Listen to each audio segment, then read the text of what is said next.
عليكم يا أخي يا أختي مولاي صل وسلم دائما أبدا. بسم الله الرحمن الرحيم.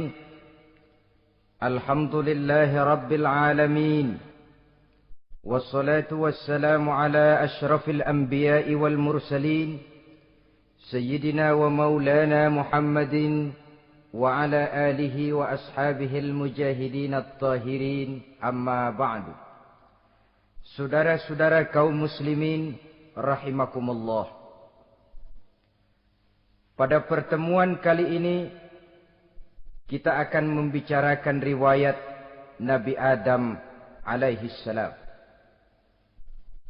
Nabi Adam diciptakan oleh Allah dari tanah dan merupakan manusia pertama serta bapa dari seluruh umat manusia. Pada saat Allah hendak menciptakan Nabi Adam, Allah berkata kepada malaikat, "Inni ja'ilun fil ardi khalifah." Aku akan menjadikan seorang khalifah di permukaan bumi. Malaikat dengan nada sedikit protes berkata,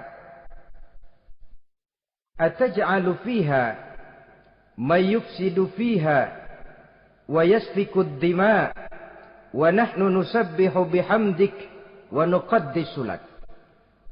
Tuhan, apa perlunya engkau ciptakan seorang khalifah di permukaan bumi? Kelak kalau mereka berkembang biak, kerjanya hanya akan melakukan kerusakan, menumpahkan darah, saling bermusuhan satu sama lain. Sedangkan kami, kata malaikat, sudah cukup bertasbih memuji kebesaranmu. Allah kemudian menjawab, "Inni a'lamu ma la ta'lamun."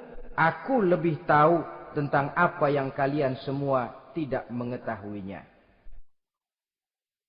Setelah diciptakan Nabi Adam daripada tanah, ditiupkan roh, maka Allah kemudian mengajarkan kepada Nabi Adam berbagai macam ilmu pengetahuan. Wa 'allama Adam al-asma'a kullaha. Kemudian Allah mengajarkan Nabi Adam nama-nama segala sesuatu. Nama merupakan simbol daripada ilmu pengetahuan. Nabi Adam akan dijadikan khalifah di permukaan bumi. Maka dibekali oleh Allah Subhanahu wa taala al-asma'a kullaha, nama-nama segala sesuatu.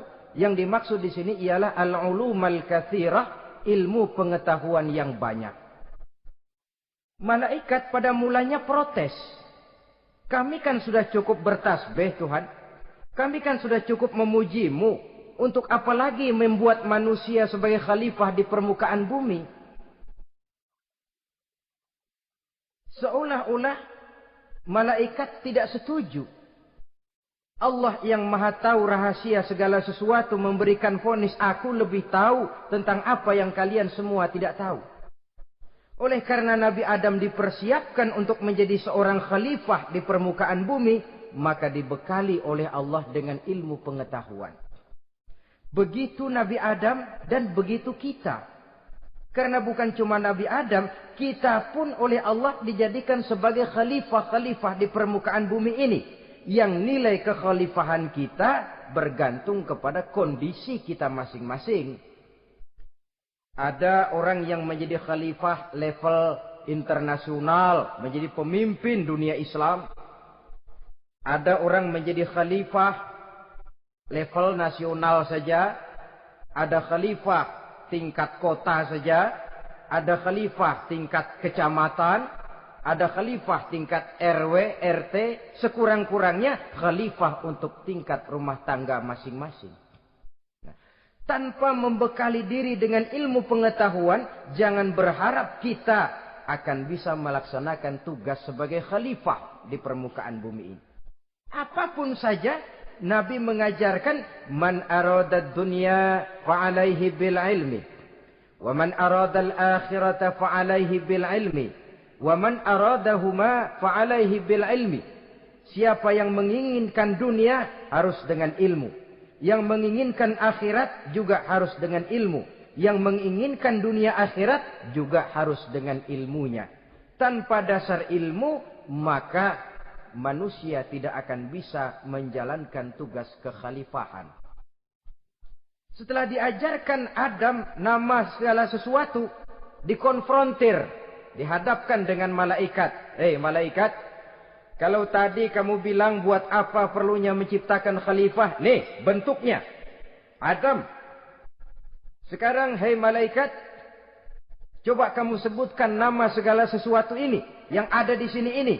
Malaikat berkata, Subhanaka la ilma lana illa ma 'allamtana. Ya Allah, kami tidak punya ilmu, kami tidak tahu semua itu kecuali apa yang telah Engkau ajarkan kepada kami. Kalau kamu tidak sanggup, Adam, sebutkan nama-nama semua itu. Adam menyebutkannya dengan lancar. Ketika itulah Allah memerintahkan malaikat untuk sujud kepada Nabi Adam alaihi salam. Sujud di sini bukan sujudul ibadah. Sebab sujud ibadah kepada yang selain Allah haram. Tapi sujud di sini sujudut tawadhu' i'tirafan bifadili Adam. Sujud merendahkan diri sebagai pengakuan terhadap keutamaan dan kelebihan Nabi Adam. Maka orang yang banyak ilmunya lebih utama dari orang yang hanya banyak ibadahnya. Bahkan iblis lebih takut kepada orang alim yang sedang tidur daripada orang goblok yang lagi ibadah. Model ini diceritakan dalam Ihya-nya Imamul Ghazali. Iblis masuk ke masjid mau menggoda orang lagi sholat. Sudah masuk di pojok masjid, dia lihat orang lagi tidur. Ngacir iblis keluar, cepat benar. Pucat mukanya. Ketemu di jalan sama temannya. Kenapa lari, Mas?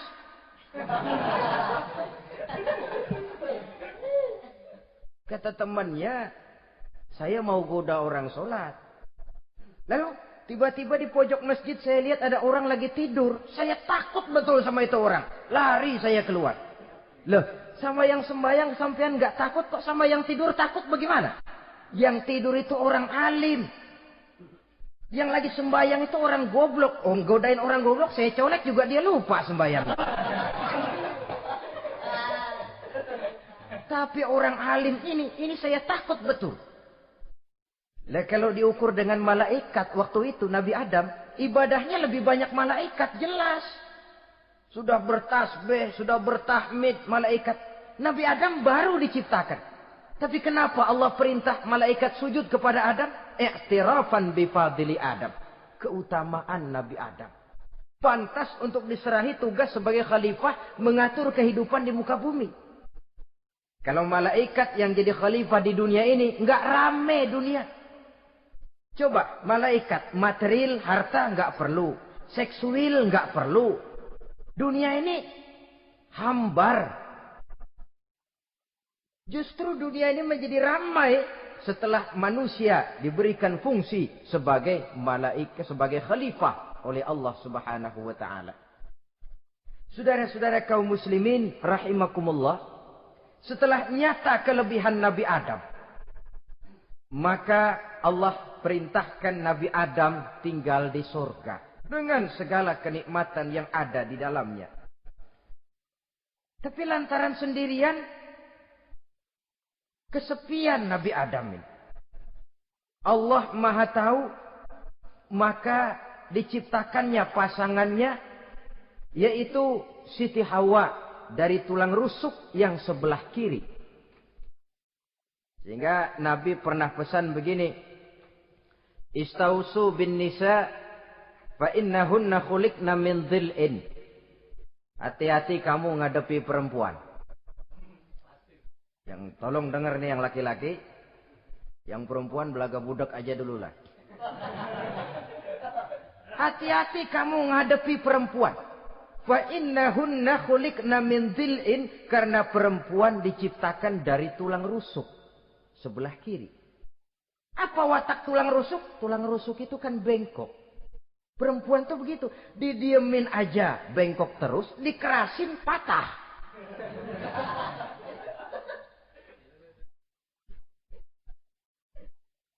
Saudara-saudara, di sini kita ambil satu hikmah bahwa ternyata yang bikin hidup terasa enak karena di sekitar kita banyak orang lain.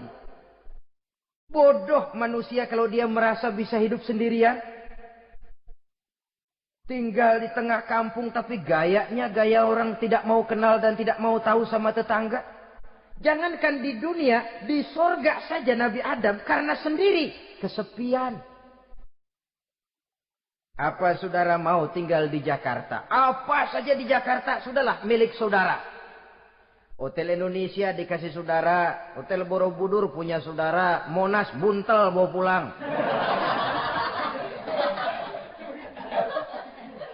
Semanggi ambil. Tapi di Jakarta saudara tinggal sendirian. Kira-kira enak nggak? Ternyata yang bikin hidup terasa nikmat karena di sekitar kita banyak orang lain. Begitulah Allah ciptakan Siti Hawa. Setelah diciptakan Siti Hawa, natur manusiawi. Nabi Adam mau main pegang aja. Kata Allah, hai Adam, jangan kau sentuh sebelum kau bayar maharnya. Maharnya apa ya Allah? Maharnya antusalliya ala Muhammadin sallallahu alaihi wasallam. Maharnya kau bersolawat kepada Nabi Muhammad. Manusianya belum lagi diciptakan tapi namanya sudah ada. Nurnya sudah ada. Bahkan dijadikan mas kawin antara Adam dengan Hawa. Karena itu dalam Islam sebenarnya urusan kawin itu bukan yang sulit. Maka jangan dipersulit. Tapi juga jangan digampang-gampangin.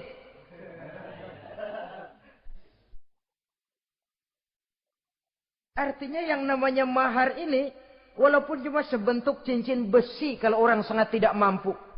Bahkan dengan mengajarkan Fatihah saja sah sudah. Saya terima nikahnya Fulanah binti Fulan dengan mas kawinnya saya ajarkan dia surah Fatihah. Kalau memang kere betul, tidak punya apapun, sah sudah itu. Agama ini mudah, karena itu jangan dipersulit, tapi juga jangan digampang-gampangin. Setelah itu Allah memerintahkan, ya Adam uskun anta wa zawjukal jannah. Hai Adam, kau dan istrimu tinggallah dalam surga. Wa kula minha ragadan haitsu syi'tuma. Segala makanan yang ada di dalamnya boleh kau makan. Pakaian yang aneka warna boleh kau pakai. Nikmati seluruh fasilitas yang ada di surga ini. Cuma atu aja Adam. Yang lain boleh dah. Mau ngapa pakai atu aja jangan. La taqraba hadhihi syajarah. Jangan kamu dekati pohon khuldi itu. Dekat saja jangan. Apalagi sampai metik. Jangan Adam. Saudara, ma'asyiral muslimin, itulah watak manusia. Kalau ada 10 persoalan, yang 9 boleh, yang 1 tidak boleh, yang tidak boleh yang bikin dia penasaran. Gue pengen tahu ngapa kagak boleh sih. Timbul penasaran. Apalagi iblis selalu berusaha. Sebab pada waktu malaikat disuruh sujud, semuanya sujud kepada Adam. Iblis tidak mau sujud. Tuhan tegur. Iblis, kenapa kamu tidak mau sujud? Mana mungkin Tuhan.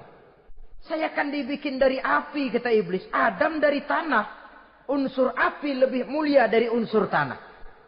Masa saya harus tunduk kepada Nabi Adam? Gengsi dong.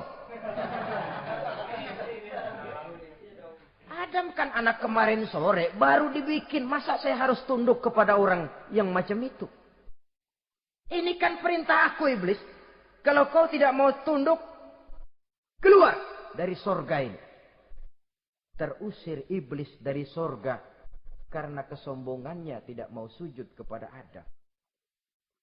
Nah, logika, kalau udah di sorga aja sombong diusir, apalagi yang masih tinggal di pinggir kali sombong.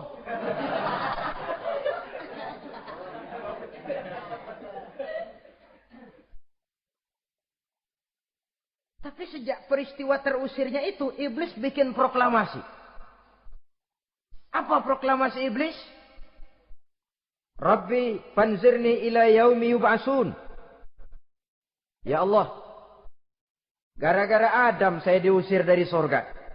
Saya minta kepadamu ya Allah, beri saya kesempatan sampai hari manusia dibangkitkan. Kata Tuhan, innaka minal munzarin. Oke, silakan. Mau apa iblis? Rabbi bima aghwaytani la uzayyinanna lahum fil ardi wa la ughwiyannahum ajma'in. Ya Tuhan, disebabkan engkau telah menyesatkan aku, akan aku hiasi mereka manusia dengan kejahatan yang ada di muka bumi ini, dan aku akan sesatkan mereka semua. Ini proklamasi iblis. Gara-gara Adam saya terusir dari surga, maka sejak saat ini Adam dan seluruh keturunannya musuh bebuyutan saya. Akan saya lakukan segala macam cara untuk menggelincirkan manusia agar mereka menjadi orang yang engkau murkai ya Allah. Kemudian Allah memberikan jawaban. Dialog ini saudara bisa lihat dalam surah Al-Hijr ayat 40, 41 sampai 44. Kata Allah apa? Inna ibadi laisa laka alaihim sultanun illa man ittaba'aka minal ghawin. Silahkan iblis. Yang lain barangkali bisa kau goda.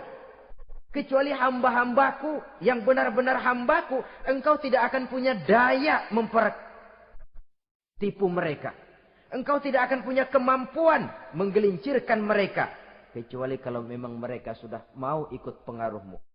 Sepanjang mereka benar-benar menjadi hambaku, kata Allah. Hamba Allah yang sebenarnya, mereka di luar kekuasaanmu iblis. Tapi kalau mereka sudah turun menjadi hamba harta, hamba dunia, hamba pangkat, budak jabatan. Mereka itu yang bisa kau gelincirkan. Selama mereka masih tetap sebagai hambaku, kata Allah. Mereka di luar jangkauan kekuatan dan kekuasaanmu iblis. Nah, sejak saat itu kan iblis selalu nyari jalan. Nyari lantaran bagaimana Adam nih. Supaya dia tergelincir. Gara-gara dia saya diusir dari surga. Nguping terus iblis. Sampai akhirnya dia dapat berita tentang dilarangnya Nabi Adam mendekati pohon khuldi itu. Satu hari dengan muka sedih. Ya, iblis itu the best actor. Aktor ulung dia. Dengan roman muka sedih. Dia datang kepada Nabi Adam dan Siti Hawa. Kata Nabi Adam, iblis, ente kok tampangnya demek amat sih?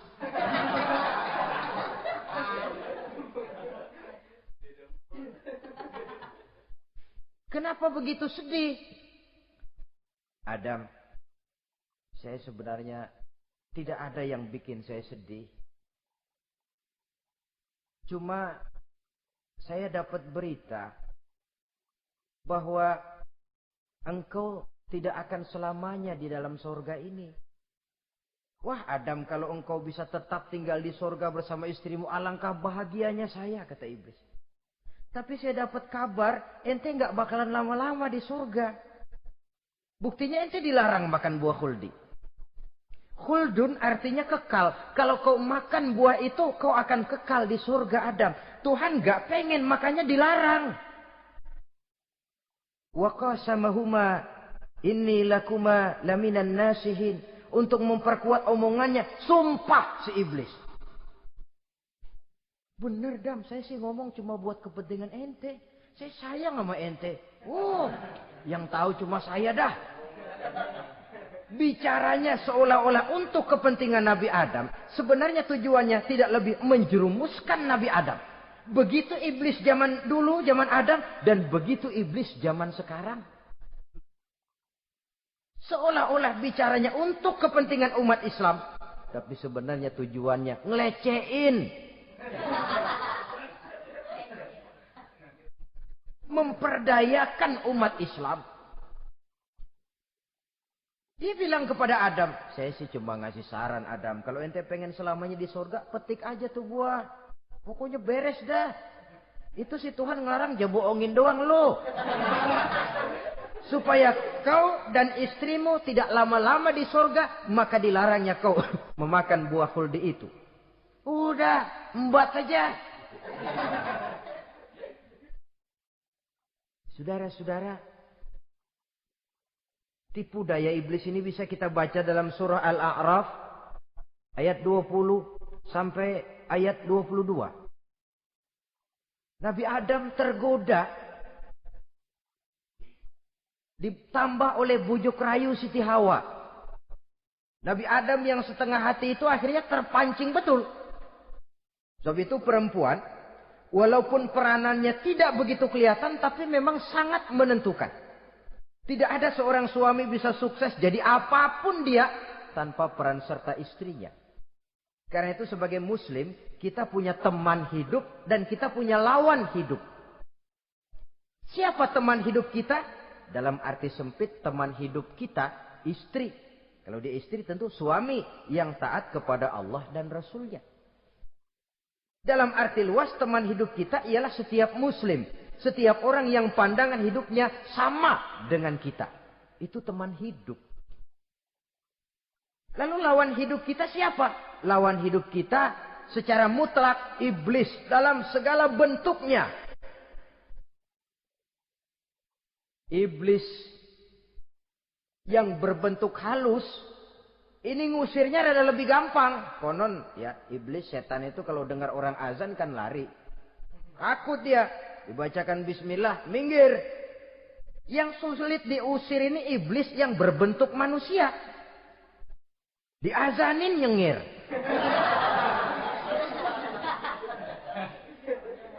Gawat ini. Saudara-saudara, ini musuh dalam artian mutlak. Sedangkan musuh dalam artian ideologis, setiap orang yang pandangan hidupnya tidak sama dengan kita. Bahasa langsungnya, setiap orang di luar Islam. Secara ideologis. Ya.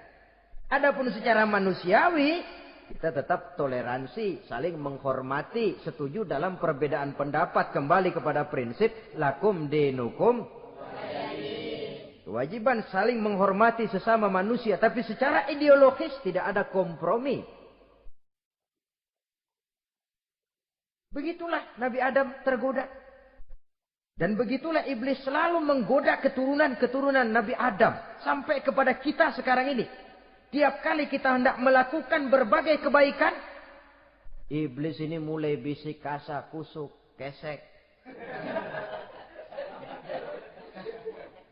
Saudara tadi dari rumah mau berangkat niat dengerin ceramah macam ini. Apa dikira iblis enggak?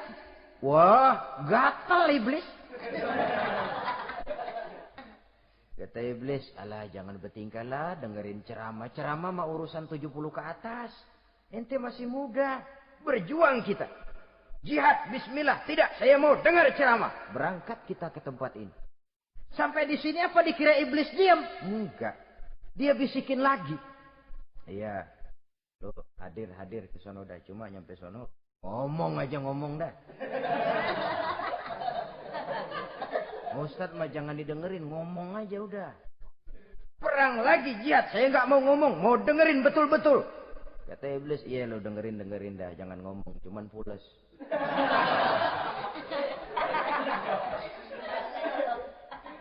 Segala macam cara dilakukan oleh iblis untuk menggelincirkan manusia. Ketika Nabi Adam mengambil buah khuldi itu, datanglah murka Allah. Adam, seolah-olah kalau bahasa kita, kelewatan kamu Adam. Dari belum ada aku ciptakan kau. Barangkali kau merasa kesepian, aku ciptakan Hawa. Aku tinggikan derajatmu dari malaikat sampai malaikat sujud kepadamu. Aku perintahkan kau tinggal di sorga dengan seluruh fasilitas yang ada di dalamnya. Cuma satu yang aku minta, jangan dekati pohon khuldi, engkau tidak sanggup Adam. Keluar dari sorga ini. Terusir Nabi Adam dan Siti Hawa dari sorga. Turun ke dunia ini. Turun terpisah lagi. Ya Allah. Orang itu kalau biasa susah, ketemu susah sih menglalap namanya. Makanannya. Tapi biasa seneng ketemu susah. Ini yang kalau tidak kuat mental. Tengoklah zaman sekarang kan nih. Kalau tuan-tuan rajin baca pos kota. Kayaknya nyawa murah bener. Pasal duit 100, nyawa hilang. Pasal diputusin pacar, begon ditenggak. Gantung diri pakai tali plastik. Murah betul kelihatannya jiwa itu. Sehingga pantas kalau Nabi pernah katakan irhamu salasatan minan nas. Sayangilah 3 macam manusia. Pertama, azizan zalla. Orang mulia yang jatuh hina. Pejabat tinggi kalau pensiun kesian bener. Ya Allah. Udah nggak ada yang ngasih hormat, tanda tangan nggak laku. Azizan zalla. Orang mulia yang jatuh hina. Yang kedua, ghaniyan qad iftaqara. Orang kaya jatuh miskin. Dari hidup serba ada jatuh melarat. Yang ketiga, faqihan yal'abu bihil juhal. Ahli fikih ngerti hukum tapi dipermainkan oleh orang-orang bodoh yang kebetulan punya kekuasaan. Lalu keluar fatwa sesuai dengan pesan sponsor. Yang halal bisa jadi haram, yang haram dibikin remeng-remeng. Ahli fikih dipermainkan oleh orang bodoh. Kasihan betul. Terpisah Adam dengan Hawa ini. Adapun Nabi Adam turun menyesal dengan seluruh kesalahannya. Sujud, taubat, menangis.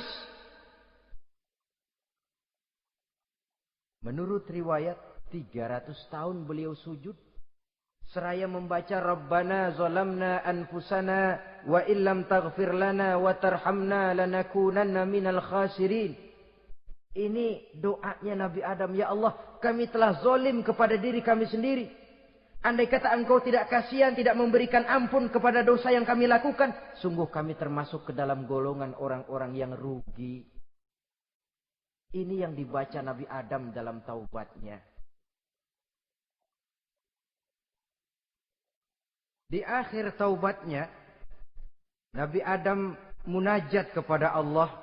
Ya Allah, dengan kebesaran Muhammad, ampunilah dosa saya. Allah tegur, kaifa araftahu ya Adam walam akhluqhu.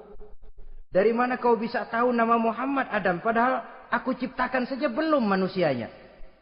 Kata Nabi Adam, pertama, ketika engkau ciptakan saya, engkau tiupkan ruh ke dalam jasad saya, terbuka mata saya memandang ke bawah arasmu. Di sana nampak dengan jelas tertulis di kaki arasmu, La ilaha illallah Muhammadur Rasulullah. Taulah saya bahwa Muhammad ini orang yang paling dekat dengan engkau ya Allah. Sampai namanya bergandengan dengan namamu di kaki arasmu. Yang kedua, ketika saya hendak menyentuh Hawa, kau juga yang mengatakan jangan kau bayar maharnya sebelum kau bersolawat kepada beliau. Saudara hadirin yang saya hormati, Nabi Adam diterima taubatnya oleh Allah. Kemudian dipertemukan kembali dengan Siti Hawa setelah sekian lama berpisah. Pertemuan itu terjadi di satu dataran luas, di satu padang yang luas, yang sampai sekarang dinamakan dengan Padang Arafat. Tempat para ibadah haji melakukan wukuf, yaitu puncak pelaksanaan ibadah haji. Dan pertemuan itu sendiri terjadi di atas sebuah bukit kecil yang diabadikan dengan nama Jabal Rahmah di kawasan Arafat itu. Di atas Jabal Rahmah itu ada satu monumen kecil untuk mengabadikan pertemuan Nabi Adam dengan Siti Hawa. Lalu tinggallah keduanya di permukaan bumi ini. Oleh Allah diberikan karunia keturunan yang banyak. Dan tiap kali lahir kembar. Kembarnya laki perempuan, laki perempuan, laki perempuan. Dari sinilah berkembang biak manusia. Di mana di zaman Nabi Adam perkawinannya silang. Nah, tentu tidak ada manusia lain. Perkawinan silang itu artinya, kalau si A dan B, A ini laki, B perempuan, kemudian lahir kembar kedua antara C dengan D, maka begitulah yang A dikawinkan dengan D, yang C dikawinkan dengan B. Perkawinan silang. Tidak boleh perkawinan yang kembar sama waktu dilahirkan. Nah, di antara putra-putra Nabi Adam yang kemudian juga membuat sejarah, yaitu Habil dan Qabil. Habil, saudara kembarnya namanya Labuda, perempuan. Qabil, saudara perempuannya Iklimah. Menurut hukum perkawinan waktu itu harus silang.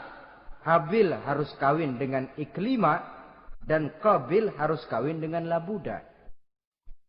Tapi Qabil protes. Dia kepengen kawin dengan saudara kembarnya sendiri. Dalam arti yang sama-sama dilahirkan dengan dia, yaitu Iklimah.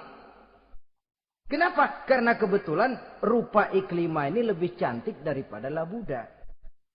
Protes kepada ayahandanya Nabi Adam. Abah, saya tidak terima, saya harus kawin dengan Iklimah. Tidak Qabil, kamu harus kawin dengan Labuda. Enggak mau. Kenapa dengan Labuda? Kurang kece.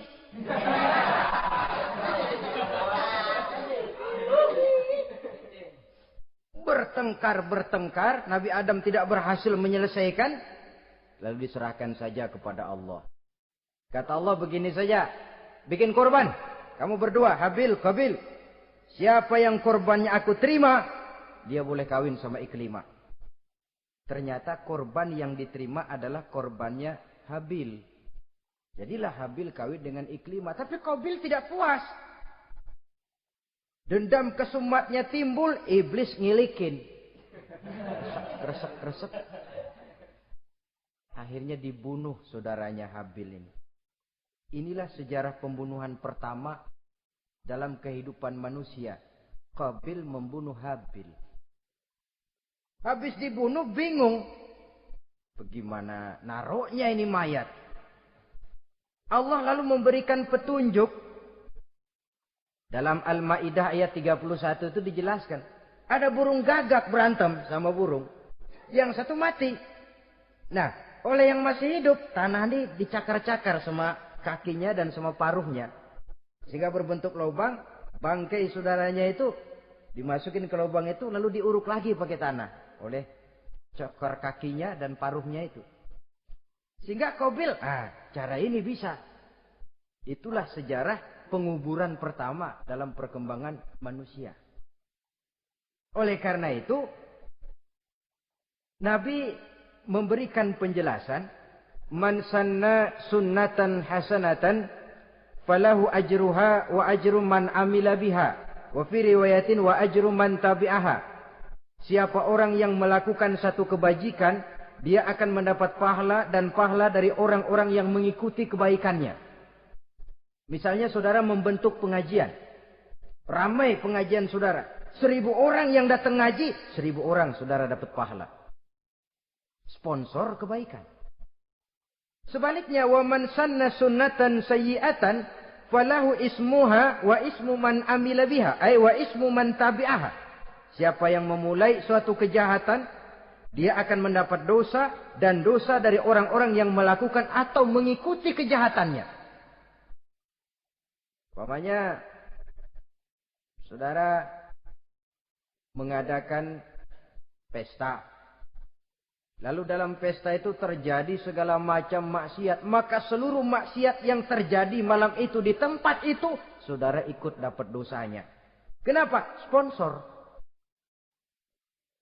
Tiap kali ada pembunuhan, Qabil dapat andil dosa. Kenapa? Sponsor. Tapi kalau 2 orang muslim, ini masalahnya Habil nggak ngelawan kan, dibunuh. Tapi kalau 2 orang muslim berkelahi, kata Nabi apa? Apabila 2 orang muslim saling berbunuh-bunuhan, maka al-qatil wal maqtul finnar. Baik yang membunuh ataupun yang dibunuh, dua-duanya neraka. Sahabat heran, ya Rasul, kalau yang ngebunuh masuk neraka pantas, tapi ini yang dibunuh kenapa neraka juga? Soalnya sama-sama niat, cuman keduluan aja. Itu kan masalahnya. Andai kata dia nggak terbunuh, dia yang akan membunuh. Niat itu sudah ada. Nah kalau Habil ini dia tidak punya niat membunuh, dia memang dibunuh oleh Qabil. Saudara-saudara kaum muslimin rahimakumullah. Lalu dari situlah berkembang biak keturunan Nabi Adam alaihi salam. Sehingga dengan demikian bisa kita katakan sebagai satu konklusi. Pertama, bahwa manusia adalah makhluk Allah yang menempati kedudukan tertinggi. Dan berasal dari Nabi Adam sebagai manusia pertama. Dengan malaikat sekalipun, manusia sebenarnya lebih tinggi. Kapan? Kalau dia tetap benar-benar sebagai hamba Allah. Yang membekali diri dengan ilmu pengetahuan. Laqad khalaqnal insana fi ahsani taqwim. Kami ciptakan manusia dalam bentuk yang paling baik. Dan ketinggian manusia itu tidak ditentukan oleh bahan-bahan dari mana manusia diciptakan. Tapi ditentukan oleh adanya roh yang ditiupkan ke dalam jasadnya. Dan kemampuan yang ditimbulkan oleh nilai-nilai rohaniah tadi. Kalau secara biologis kita ini semua bahannya sama. Dari saripati mak tanah yang menghasilkan buah yang dimakan oleh mak bapak kita. Membentuk hormon, menghasilkan sperma. Terjadi kerjasama yang baik antara ibu dan bapak. Sehingga kemudian melahirkan kita ke alam dunia ini. Secara biologis bahan kita sama. Dan tidak itu yang menentukan ketinggian manusia. Walaupun keturunan juga mempengaruhi. Sebab sekarang ada istilah ramai orang bicara bayi tabung. Dan majelis ulama sudah memberikan fatwa kalau spermanya itu berasal dari sang bapak, tidak jadi masalah. Tapi kalau dari orang lain, haram. Yang lebih celaka lagi di negara maju, tidak lewat proses alam rahim. Jadi dalam satu tabung yang diberikan suhu yang mirip dalam kandungan, di situ dipertemukan antara sperma, air mani laki-laki, dengan ovum, air mani perempuan. Diberikan suhu yang mirip dalam kandungan. Dan itu diharapkan bisa menghasilkan manusia. Lewat tabung kaca itu. Saya tidak sanggup bayangkan kalau sekarang orang tanya asal-usul kita, kan kita masih enak jawab. Kamu anak siapa? Oh bapak saya Fulan, ibu saya Fulana. Oh kenal saya. Tapi manusia yang akan datang kalau proyek ini berhasil. Bapakmu siapa? Enggak tahu, saya dulu keluar dari tabung pak. Rendah betul martabat manusia. Sama saja dengan ada perempuan pernah protes. Pak, Islam itu enggak adil katanya. Kenapa? Masa dalam Islam laki-laki boleh kawin lebih dari satu. Tapi perempuan enggak boleh kawin lebih dari satu. Supaya sama-sama adil boleh dong perempuan punya laki lebih dari satu. Saya bilang justru disitulah Islam itu hendak menjaga martabat manusia. Kalau seorang suami punya istri empat-empatnya lalu hamil, bapaknya jelas. Tapi kalau perempuan satu punya suami 4 lalu hamil, bapaknya yang mana ya?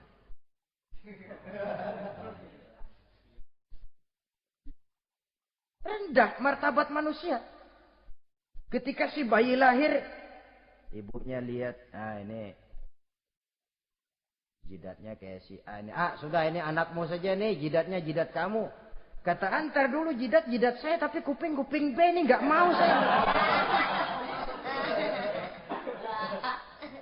Terkatung-katung si anak tanpa tahu kemana dia mesti manggil bapak. Ibu daftarin anak ke sekolah, Pak Guru tanya lagi, ini bin siapa bu?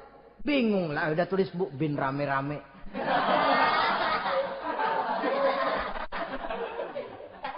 Kan rusak martabat manusia kalau sudah begitu. Justru Islam ini menjaga ketinggian martabat manusia.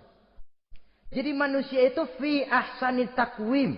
Kapan? kalau dia bisa menjaga kehambaannya di hadapan Allah dengan melaksanakan fungsi sebagai khalifah di permukaan bumi.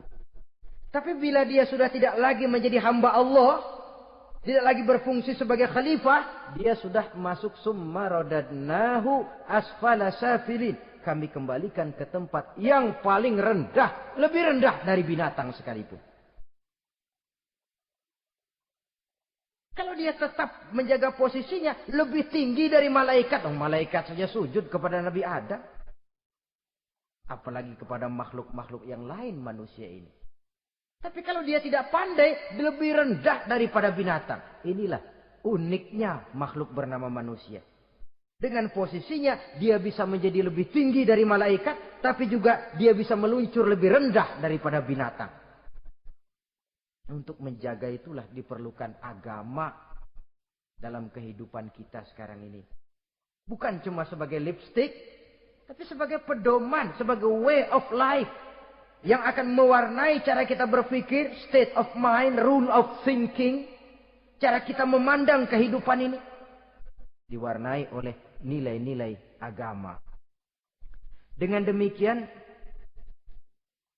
maka manusia bukan keturunan kera. So, ada satu teori, namanya teori evolusi, yang disampaikan buat pertama kali oleh Charles Darwin. Dia mengemukakan teori bahwa perkembangan kehidupan sesungguhnya di dunia ini menunjukkan mata rantai yang utama melalui apa yang dia namakan seleksi alamiah. Mula-mula dari ikan, melalui seleksi ke amfibi. Dari amfibi ke reptil, dari reptil ke mamalia. Dari mamalia ke mamalia kecil. Dari mamalia kecil ke primat. Dari primat ke monyet. Dari monyet menjadi Homo erectus. Ini teori Darwin. Tapi dia tidak jelas-jelas mengatakan bahwa manusia keturunan monyet. Hanya seketurunan. Seketurunan kan tidak berarti keturunan. Begini saja. Toyota Kijang sama Toyota Corolla itu seketurunan. Tapi Corolla dengan Kijang kan lain. Cuma seketurunan. Dalam arti sumbernya sama. Makhluk yang tidak tahan seleksi alam. Oleh udara yang sangat dingin, perkembangan cuaca yang sangat panas, gempa bumi dan sebagainya. Seleksi alam dia namakan. Hilang, musnah dari peredaran.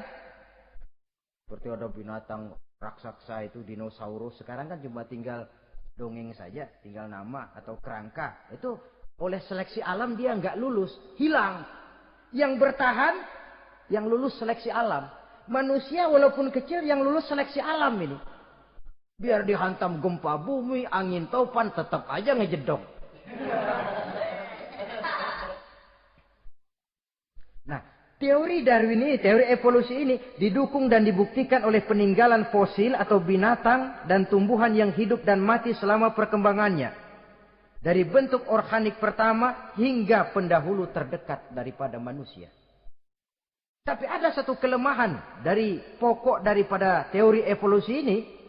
Pertama, garis perkembangan dari Homo erectus, yakni manusia jalan tegak, semacam gorilawi itu, sampai kepada manusia mutaakhir masih belum menentu.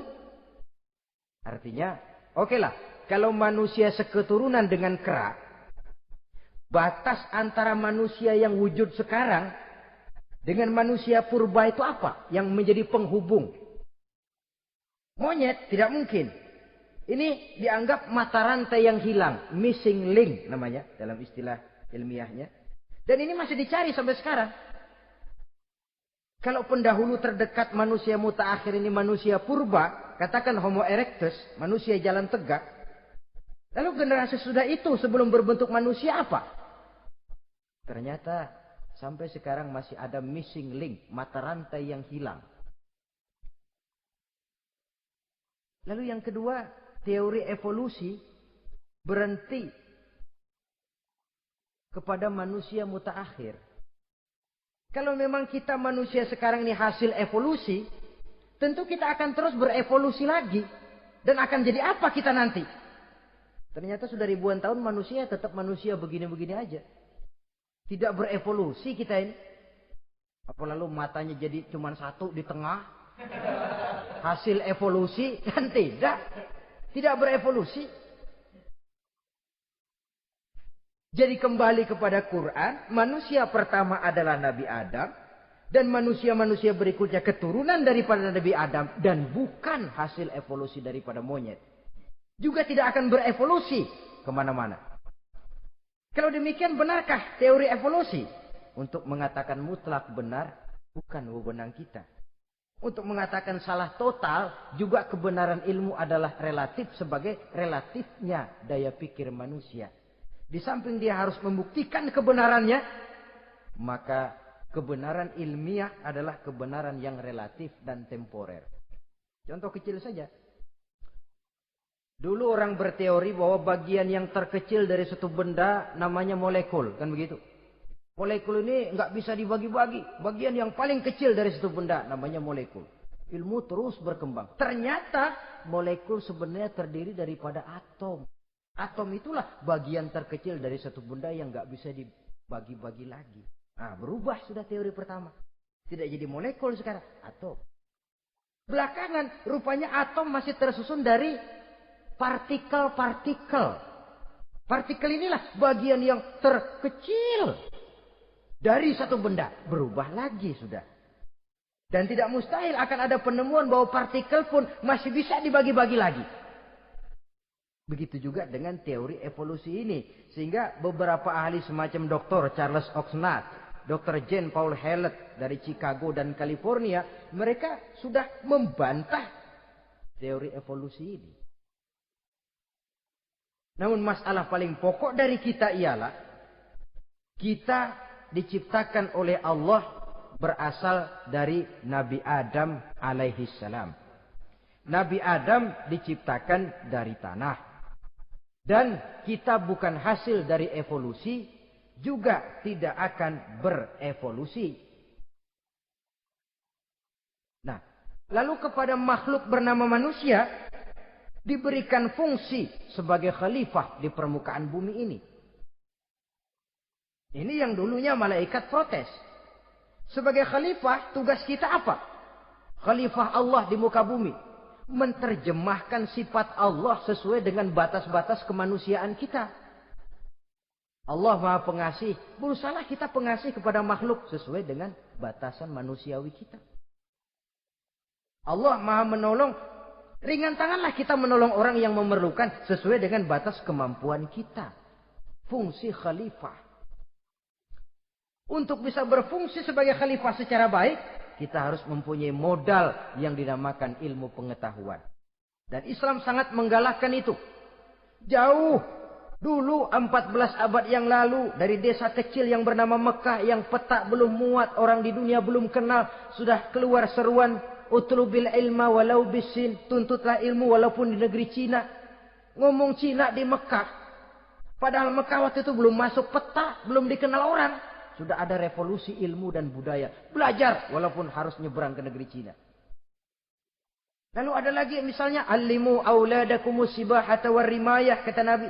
Ajarkan anakmu renang dan lempar. Lempar lembing, lempar cakra. Olahraga. Satu tanda Islam agama masa depan. 14 abad yang lalu di Saudi Arabia, Nabi mengajarkan, ajari anakmu berenang. Kalau Islam agama untuk orang Arab saja, mau berenang di pasir. Tapi wawasan pandangannya luas. Bahwa Arab sebagian besar memang Islam, betul. Tapi Islam bukannya Arab, itu juga jelas. Sepanjang kita masih menjadi khalifah Allah, maka sepanjang itu kita fi ahsani taqwim. Nah, sebagai khalifah Allah kita bertugas membudidayakan alam ini. Kita kadang-kadang terlalu. Ada ayat, wa ma min dabatin fil ardi illa 'ala Allahi rizquha. Semua yang melata di muka bumi dijamin rezekinya oleh Allah. Ayat itu betul. Hak karena datang dari Allah. Bahwa rezeki disediakan di muka bumi memang. Tapi rezeki itu tidak turun begitu saja laksana jatuhnya embun di waktu pagi. Kita harus berusaha. Dan usaha manusia mencari rezeki lain dengan ayam. Kalau ayam dari tahun atu. Nyari rezekinya tuh modalnya cuma ceker patok. Coba. Dari tahun 1 ayam, asal punya ceker, punya patok, sudah dapat rezeki dia. Nggak perlu masuk TK, SD, SMP. Tapi manusia cari rezeki, apalagi zaman sekarang. Persaingan hidup tajam, lapangan kerja sulit, tensi ekonomi tinggi. Masuk sekolah urusan, tamat sekolah urusan. Kadang-kadang dilema juga. Masuk perguruan tinggi negeri sulitnya setengah mati kayak unta masuk ke lubang jarum. Masuk perguruan tinggi swasta yang favorit biayanya selangit. Artinya tanpa membekali diri dengan ilmu, keahlian, skill, kemampuan, fungsi sebagai khalifah sulit untuk bisa kita laksanakan. Saudara-saudara kaum muslimin yang berbahagia. Kalau fungsi khalifah ini mampu kita laksanakan, iblis putus asa sudah. Sebagai khalifah, di satu pihak kita menyembah hanya kepada Allah, di lain pihak kita membudidayakan alam ini. Ada apa sih di perut bumi? Minyak, gas, timah, emas. Ada apa sih di lautan? Pelajari lewat oceanografi, membudidayakan alam. Air sungai supaya arusnya nggak mengalir mubazir. Ada manfaatnya, bisa menimbulkan energi yang menghasilkan tenaga listrik. Bisa mengairi persawahan, irigasi. Bikin apa? Bikin dam, membudidayakan alam. Tapi juga mengislamkan budidaya itu. Bahasanya mengkulturkan natur, mengislamkan kultur. Membudidayakan alam dan mengislamkan budi dan budaya manusia. Sehingga apapun yang kita kelola dari alam ini nantinya akan untuk menunjang tugas sebagai khalifah, sujud kepada Qadhi Rabbul Jalil. Saudara-saudara, maka bersyukur kita. Oleh Allah dijadikan manusia. Tidak pesan, terima beres, cantik. Dari segi biologis maupun psikologis, tidak ada makhluk secantik manusia. Dibekali dengan agama, di samping akal. Sehingga agama membimbing akal agar sampai kepada kebenaran yang hakiki. Kita sebagai keturunan Nabi Adam memegang fungsi khalifah. Jadi jangan main-main loh. Kita ini turunan Nabi, betul ini. Saudara-saudara yang hadir semua di depan saya ini, termasuk saya, kita gini, turunan Nabi kita ini. Nabi Adam. Jangan main-main loh. Turunan Nabi gini-gini. Nabi Adam. Sayang kalau posisi yang tinggi kita tidak melaksanakan fungsi yang tinggi. Sayang betul. Sebab itu manusia harus adil kepada dirinya. Dalam arti menjaga diri dari sesuatu yang bisa menghancurkan ketinggiannya dalam pandangan Allah. Jadi kalau kita sudah lemparkan diri ke meja judi, hanyutkan diri ke tempat mabuk, hancurkan diri di tempat maksiat, itu sudah tidak adil kepada diri sendiri. Tidak bisa menjaga ketinggian yang diberikan Allah kepada kita. Dikasih baju bersih, dicemplungin di comberan, diinjek-injek lagi. Kita ini diciptakan fi ahsani taqwim. Masa mau turun berbuat seperti binatang, itu makhluk rendah? Masa mau mengikuti tipu dayanya iblis, dia sudah proklamasikan bahwa itu musuh bebuyutan kita? Innahu lakum aduwwum mubin. Setan musuhmu yang jelas dalam segala bentuknya. Saudara-saudara, untuk berfungsi sebagai khalifah ini sekali lagi, bekali diri dengan ilmu pengetahuan. Dan ilmu itu di zaman kita sekarang tentu kalau Nabi Adam diajari langsung oleh Allah wa 'allama Adam al-asma'a kullaha. Lah kalau kita mau nunggu Tuhan ngajarin, geblek terus. Ya tidak mustahil Allah memberikan ilmu yang disebut ilmu laduni ya. Transfer. Langsung Allah memberikan kepada seorang hamba, membukakan pintu hatinya. Tapi bukan potongan kayak kita yang dapat ilmu laduni macam begitu. Satu contoh. Menurut ceritanya, Hadratus Syekh Kiai Hasyim Asy'ari itu kan ngaji beliau kepada Kiai Khalil. Bangkalan, Madura. Kiai Khalil nih, Bali. 2 tahun. Berguru di sana nggak diajarin apa-apa. Cuma kalau pagi nyari rumput. Tiap hari 2 tahun akhirnya. Hadratus saya bilang, Kiai saya kapan diajarin? Sudah Hasyim kau pulang saja. Insya Allah kau alim. Itu aja pulang jadi orang alim. Ya di samping terus beliau belajar ke Mekah. Kita harus melalui proses belajar. Ini untuk menunjang tugas kekhalifahan kita. Sebagai hamba Allah dan sebagai khalifah Allah di permukaan bumi. Sehingga 2 tugas ini bisa kita laksanakan dengan sebaik-baiknya. Menjaga martabat manusia sebagai makhluk yang mulia dan keturunan dari Nabi Adam alaihissalam. Saudara-saudara, ini sajalah pembicaraan kita kali ini. Terima kasih banyak atas segala perhatian. Mohon maaf atas segala kekurangan. Usikum wa nafsi bitaqwallah. Aqulu qauli hadza. Wassalamualaikum warahmatullahi wabarakatuh.